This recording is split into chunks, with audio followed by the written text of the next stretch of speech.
This is the Angel Next Door podcast, where we will talk about all things angel investing, what it is, who does it, how do we find them, what does it mean to invest in an early stage company. If you have ever wondered how you can affect the change you want to see in the world, then tune in to learn more. In today's episode, I'm going to be speaking with my new friend, the multi-talented Mark Herschberg. He wears numerous hats, including entrepreneur, investor, instructor at MIT, author, CTO, just to name a few. Together, Mark and I delve into the world of entrepreneurship, exploring questions such as how to determine the appropriate equity allocation for various roles within a startup, and when it's necessary to have a C-level executive in key areas such as technology and finance. Aside from his impressive professional accomplishments, Mark is currently developing an innovative app called Brain Bump. This app is designed to help you retain and revisit the key insights from books and podcasts that you've consumed. It's a valuable tool that can remind us of the lessons that we've learned in the past, which can easily slip our minds over time. Although our conversation was focused on entrepreneurship, there is much more to Mark than just his professional pursuits. For instance, he is a skilled ballroom dancer with 14 patents to his name. You can learn more about Mark at 2 different websites that we'll list in the show notes. Enjoy the show.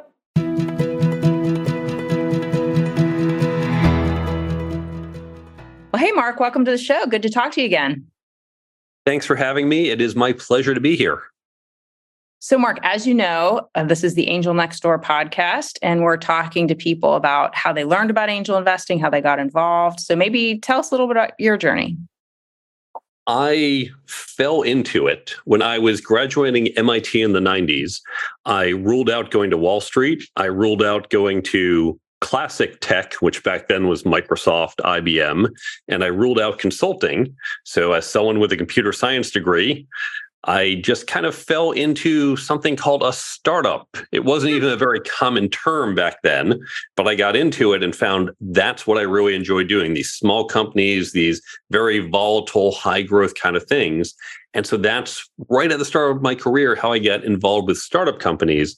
And from there, of course, learned about venture capital and investing. And then later on, started hearing terms like angel.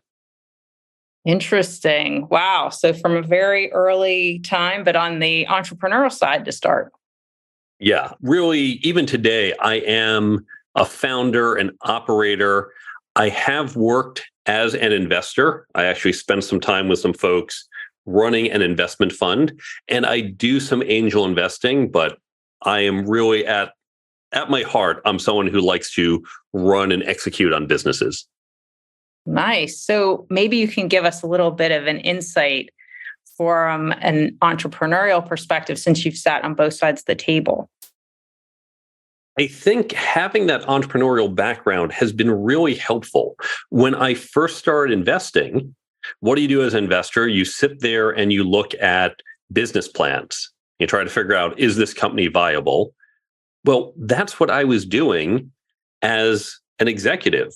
In some cases, more later in my career, I was actually starting companies, but throughout most of my career, I became a CTO fairly early in my career, but then I'd interview for jobs. And what happens during those jobs? They'd ask me questions, but then I'd start asking them questions. Tell me about what your company does. Obviously, I knew what it did at a high level. Let's talk about your market. Let's talk about how you're going to execute. Let's talk about your competitors.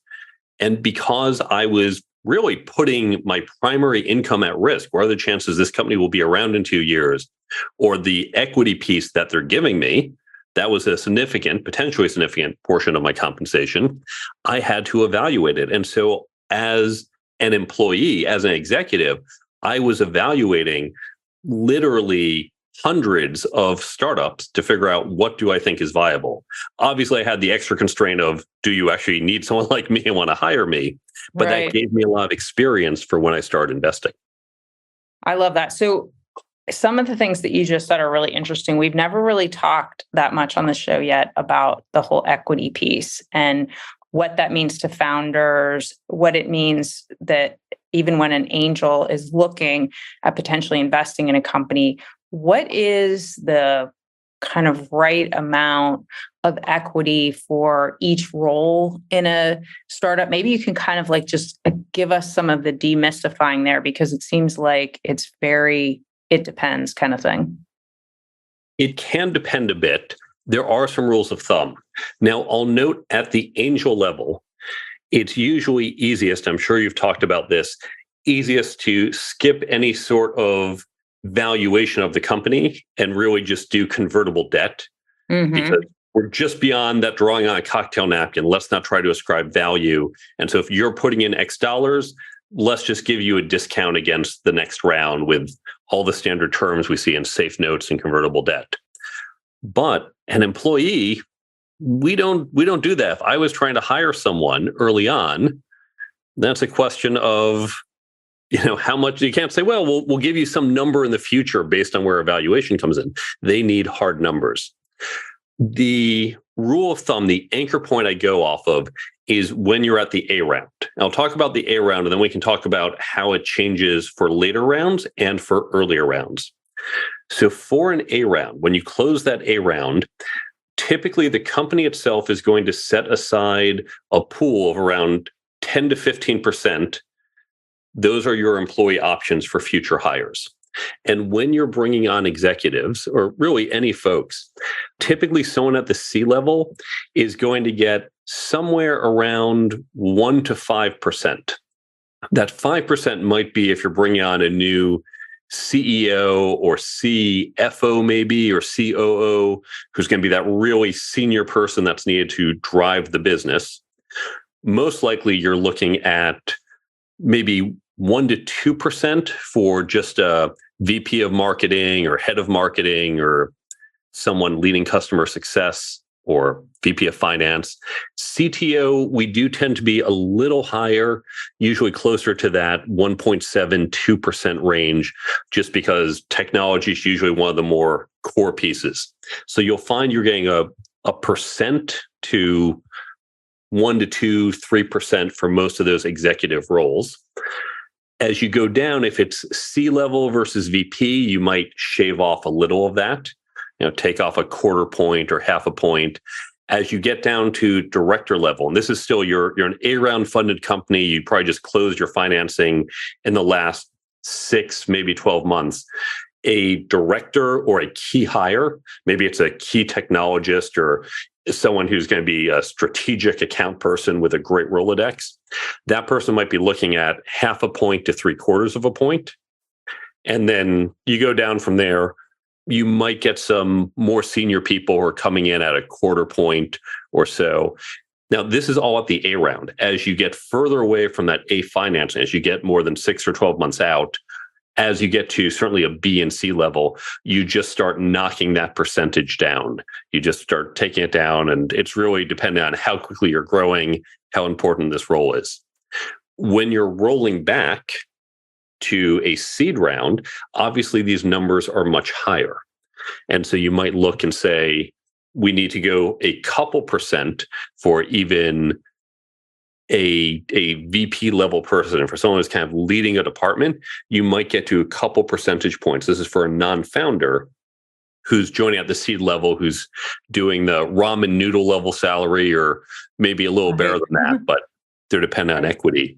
One way to potentially think about this is you say, okay, for this role, if you were just taking a job at a big company, so for example, a tech person, let's say you took a job at Google, Google would offer you X dollars a year. Some of that's bonus, some of that is in their equity, but we can figure out what Google equity is worth. So you're going to make X dollars a year. So how do we get you to X dollars between our cash and our equity here to give you that same value, recognizing maybe the equity will be worth more, good for you, or maybe it's worth less, sorry. So that's another way to think about structuring it. Right. So we've talked on the show before a little bit about the different levels, but maybe just remind the audience about seed. So we're talking SEED, like seed, the very first money in after friends and family, of course.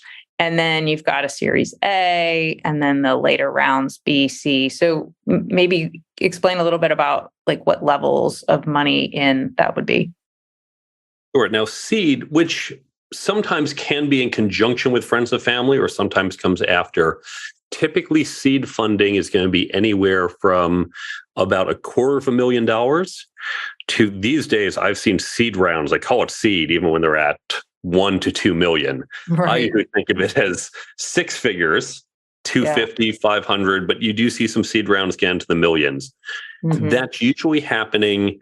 You are pre-revenue, probably pre-customer. You might even be pre-product. It might just be, here's an idea, and this is why I'm the one qualified to do it.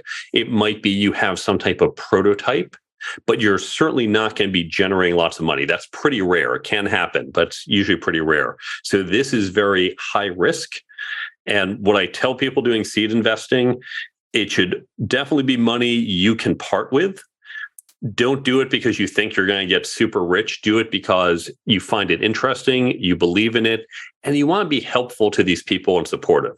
This should not be a core part of your long-term, here's my retirement planning. This is Right. more the fun part. Yes, very good point. Now, once you get to the A round, then there's probably some type of proof that there's some traction that this can work. You are probably pre-revenue, although you might have some nominal revenue. Sometimes you have a customer, even if they're not paying. Sometimes you don't. But there's been some traction where the VC, the venture capitalist, can say, okay, now I'm feeling comfortable. And venture capitalists, by the way, it's such a misnomer. Venture capitalists are the most risk-adverse people I have ever met. They only like to invest once they are absolutely, completely sure this can work to the best possible assessment they can do. They want to wait. So they are not big risk takers, but angel investors and seed investors are. That is so true. The angels are the ones who are taking all the risk up front, for sure. Unfortunately, that's why we don't have the greatest outcomes sometimes, but not all the time. And that's why you should only invest money you are okay with losing. That's right. So when would a company need a CTO, a CFO? Sometimes we hear them talk about how they have a fractional CTO, CFO. So since you've been in this space before, like what's a good guideline? Great question. This is becoming more and more common. We've traditionally seen fractional CFOs, but now it's becoming a lot more common to see fractional CTOs. In fact, as I have a couple startups I'm working on, I work currently as a fractional CTPO, Chief Technology / Product Officer. Another trend we're seeing is a lot more combinations. Product and technology tend to be merging in certain types of companies. But we see a lot of fractional stuff, and I've been an advocate of this and doing this actually for well over a decade. Because when you think about how a company works, the reason we have a fractional CFO is when you've got that small business. Let's say you're doing $1 million a year in revenue. You don't need a high-powered CFO. You need some bookkeepers or maybe an accountant to make sure your accounts payable, accounts receivable are being kept track of. And then that CFO, that executive senior person, can come in once a month, double check everything, make sure it's all good, close the books for the month, and help you with some of your long-term strategy and planning, like fundraising or budgeting. But that's not a 40-hour-a-week job or 50, 60-hour a week if it's a startup. Right. Same with technology. Companies would reach out and try and hire me. I'd say, look, I am a very expensive person. And these days, I don't really write code anymore. But even when I was, so look, I can write code, but you're going to pay me a lot of money to write code. You can hire some more junior people. They can write code just as fast as me. In fact, faster, because I don't spend a lot of time doing it, for less money. But the mistake I see companies make is they hire junior people, or they get some offshore development firm where they say, well, this firm says they can do it, so we're just going to give them a lot of money. And they don't have that senior level guidance. They pick the wrong offshoring team. They pick the wrong tech stack. They've got junior people who aren't bad. I say junior, mid-level, but they need some of that high level guidance.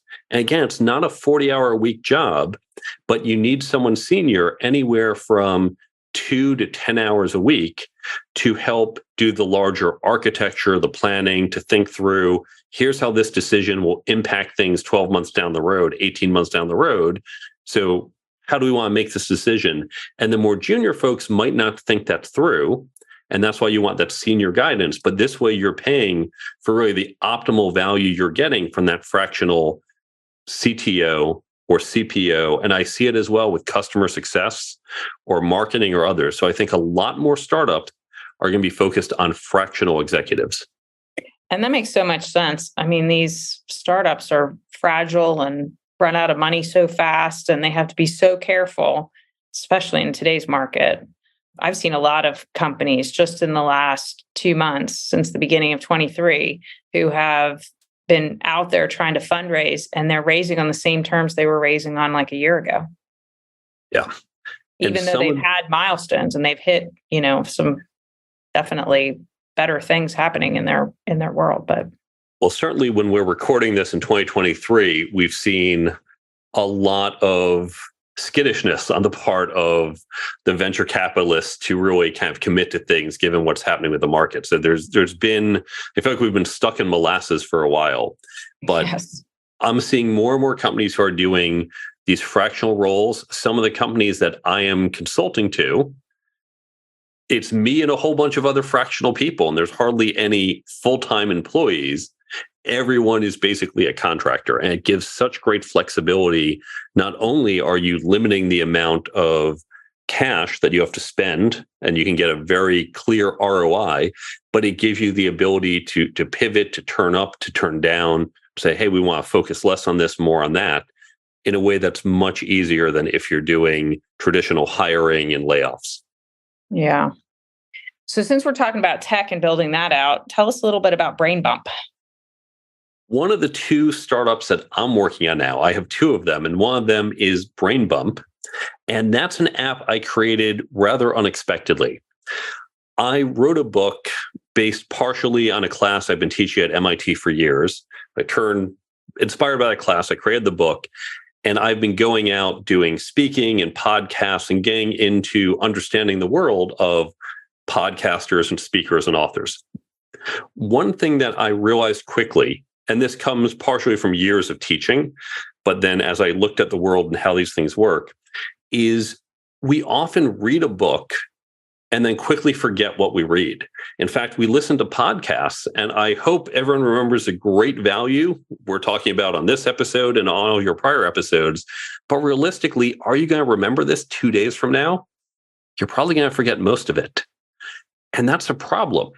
The content consumers, the readers, the listeners, want to remember this information. You're investing your time now to learn it. You really want to retain it. The content creators want you to remember it, both because we do this to help you, but also it turns out many content creators, most business book authors, I didn't know this before I did this, they're doing it because it's part of their overall marketing strategy. My book I wrote for the fun of it. I'm not a consultant trying to do executive coaching or other things that most people who write my type of book do, but many people do. And so what they want to do is help you remember the content and remember their brand so that you go and buy more things from them. So I recognized quickly that the solution to help people retain what they read and hear is also useful for the people with the content. And I said, well, there's a clear need here. I went out and thought, well, someone must have solved this, and I'm just going to go license their tool to put out this app to help people remember what's in my book. The tool didn't exist. So being an entrepreneur, I said, well, if there's a problem and there's no tool, I can build it. And so I went out and built the BrainBump app.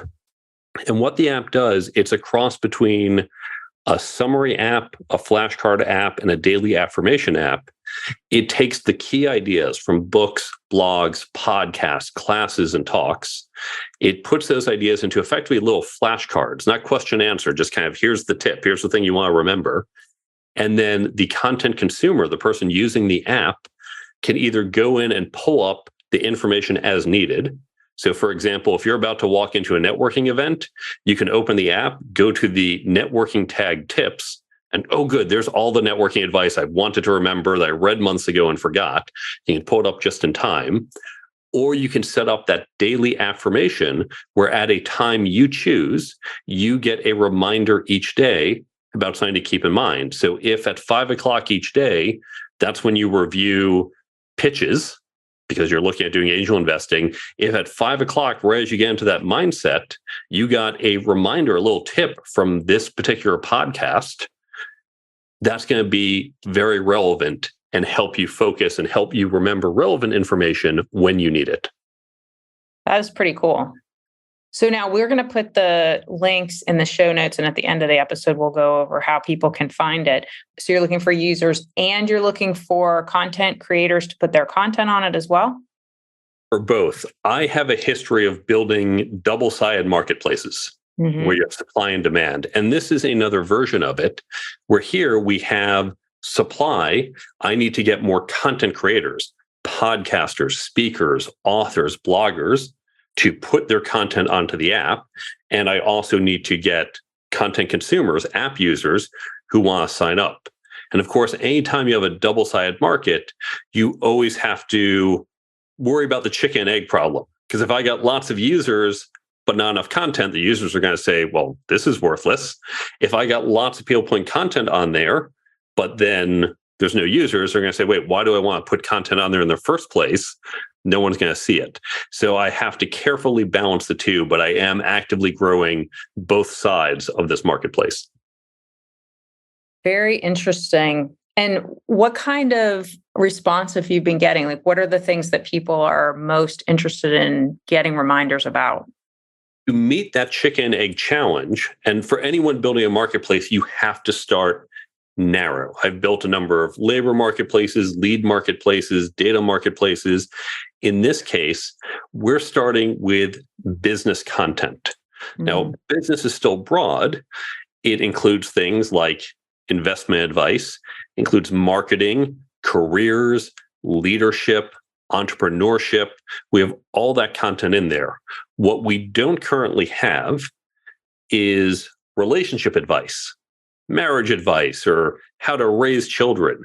We don't have health and wellness. We don't have spirituality. And the reason is, if I got just one thing about marriage, someone hears, oh, there's marriage advice in there, and they show up and they see 99% of the content has nothing to do with marriage advice, they're going to leave. Right. And the person putting the marriage advice there says, most of your users don't seem interested. So whenever you start, I recommend the Crossing the Chasm model, great book by Jeffrey Moore about how to launch new products. You want to start narrow. So we started just in business.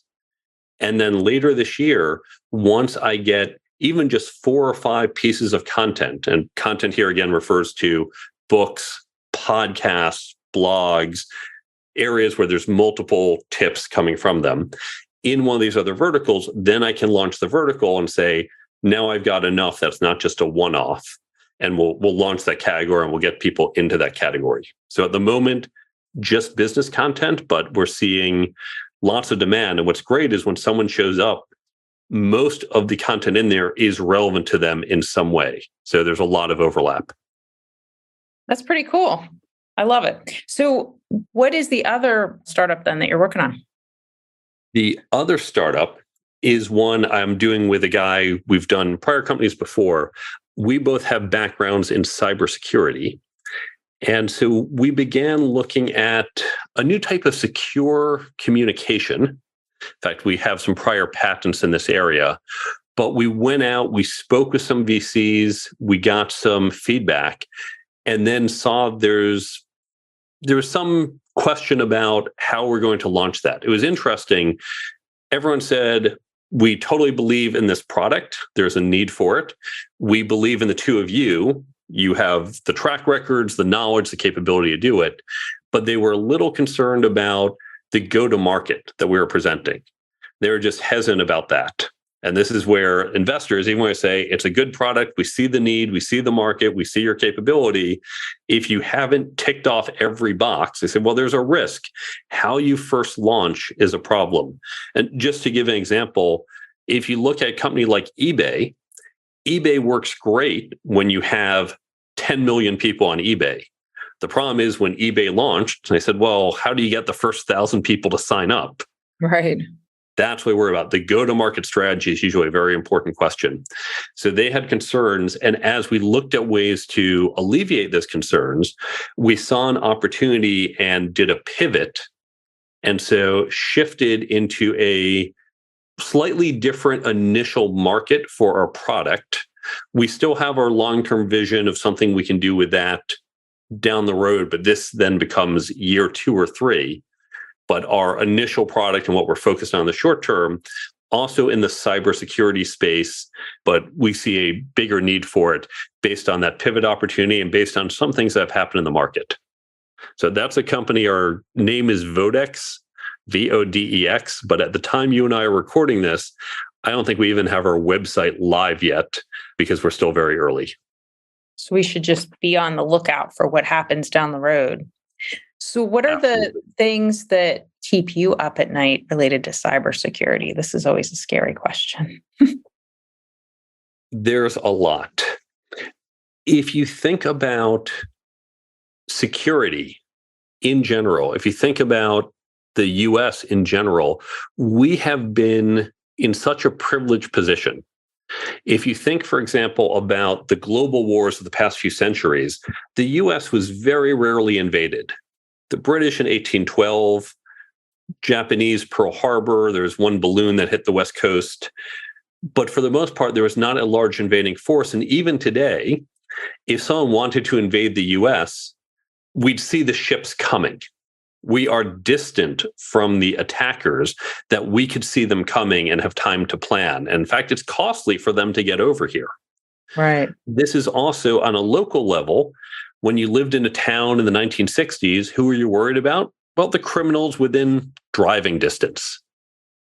The people in California weren't worried about the Boston Strangler because he was all the way in Boston. He wasn't going to go over to California, strangle some people, and come back. You were worried about local attacks. But what's happened as we've created this internet, which has wonderful advantages, we've also basically collapsed the social graph where every person on the internet is next door to every other person. So I'm not just worried about cyber criminals who are in my local community. It's anyone in the world. And of course, as the world continues to get bigger, more people get in line. Now, you can say, well, percentage-wise, it might not be changing, and maybe it's not, but it doesn't matter because the cyber criminals, they can reach out to anyone and they get more efficient. I used to do some work on the dark web, just intelligence gathering work on the dark web, tracking what's going on, what the bad guys are doing. And they are getting more sophisticated in a economically Darwinian way. If you looked at what's happened in US businesses in the last 40 years, we learned to specialize. We learned to do business process outsourcing. At my companies, we don't do payroll. We call some other company and say, we'll write you a check every month and you deal with all our payroll and HR and all that, because that's not what we're focused on. The criminals are doing the same thing. They're saying, I am good at this one thing, and so I will sell this service to others. And they in turn do something and then sell the output of that to someone else. And we're seeing the same ecosystems, which is providing tremendous efficiency for the cyber criminals of the world, letting them do more damage at less cost and less time. So it puts us all more at risk. Until we as a society really invest and say there is a cost to a lack of cybersecurity, we're not going to have good protection. Wow, that's terrifying. So then what in an ideal world should be done, do you think? We've started to take the first steps. When you look at GDPR and CCPA, and GDPR, the General Data Protection Regulations, and California Consumer Privacy Act, which is kind of the US version of GDPR, we started to say, hey, companies, you are responsible for this data. I remember back at MIT, we looked at an interesting case study with ATMs. And we looked at the US versus, I believe, the UK. In the US, if I deposit $500 in an ATM and later that night the ATM gets robbed, I am credited for the $500. Once it's in the ATM, the bank says it's our responsibility. And so you've got 500 with us, whether we actually have that cash or not. That was not true in the UK at the time. So in the US, everyone said, okay, great. I'm going to use this because I have no liability. But in the UK, they said, too much liability. I'm not going to do it. And ATMs didn't take off as well. What we've done with data historically is we said, well, we give data to these people, and if it gets stolen, oh well. There was no consequence for them if it got stolen, just a little PR. The example I always used to give, most people remember Home Depot got hacked, Target got attacked, they got hacked, credit card stolen. I'd be at conferences, I'd ask, who here has heard Home Depot got hacked? Most people would raise their hands. Okay, who here stopped shopping at Home Depot after they got hacked? No hands would go up. Nobody, right. There were no consequences. Yeah, there'd be some bad PR. The stock price would take a dip for about a quarter, and that was it. So finally, now with CCPA and GDPR, we're saying there are fines to the company if the data is stolen. That's the first step, but we have to make them more consequential. To be fair to the companies, it's kind of like saying you have to have an ATM if you want to function, and the ATMs aren't secure and you're liable. So you're going to say, this is a bad deal for me. So when we tell them, we know they need data to run, and we know they need to protect it, we have to create better tools to help them protect it. Help them protect it. Yeah, that makes a lot of sense. Well, Mark, where can we go to find out about you, about Brain Bump, and all those good things? Or I'll give you two different websites because I have different personas. We briefly mentioned the book, but that's one of my websites. So thecareertoolkitbook.com. And that has information on the book, other articles I've written on the labor market, on professional skill development, ways companies can develop in their employees, all that at thecareertoolkitbook.com. And then for the Brain Bump app, you can go to brainbumpapp.com. All one word, brainbumpapp.com. And there you can see what the app does in more detail. You can follow links to the Android and iPhone store where you can download the app completely free. And you can get more information. If you have content, you can get in touch with me about getting your content on there. So all of that is at brainbumpapp.com. That's great. Well, thank you, Mark, so much for being on the show today. You're a wealth of information and we learned a lot. So thank you so much. Thanks for having me. Hey, thanks for listening. To connect with me, visit my website at marciadawood.com. And if you're looking to learn more about investing in the changes that you want to see in the world, sign up for Ann and Bill Payne's ACA Angel University classes. You go to angelcapitalassociation.org, all one word, to find out the schedule. Many classes are offered, everything from the angel investing basics, fundamentals, risks, due diligence, term sheets, valuations, returns and portfolio strategy, and for a deeper dive, there are advanced classes which include capitalization tables, startup boards, and exit strategies. If you're not already a member of the Angel Capital Association, you can become one for the low price of $295 for the year, and that will give you unparalleled access to discounts, free webinars with a huge archive of content, networking opportunities, and much more. We'd love to have you join us. All content for this website is informational and not intended to serve as legal, tax, accounting, or investing advice.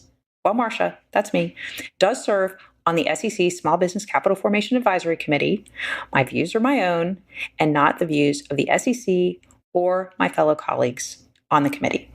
Our speakers and hosts are thoughtfully selected for their educational value, but their opinions are their own and do not necessarily represent the views of the host, me, or the Angel Capital Association, and neither specifically endorse the use of presenters' products or services. Listeners of the podcast should consult their own tax, investing, legal, or accounting advisors before making important financial decisions. All warranties, including accuracy, completeness, and suitability for specific purpose, are disclaimed.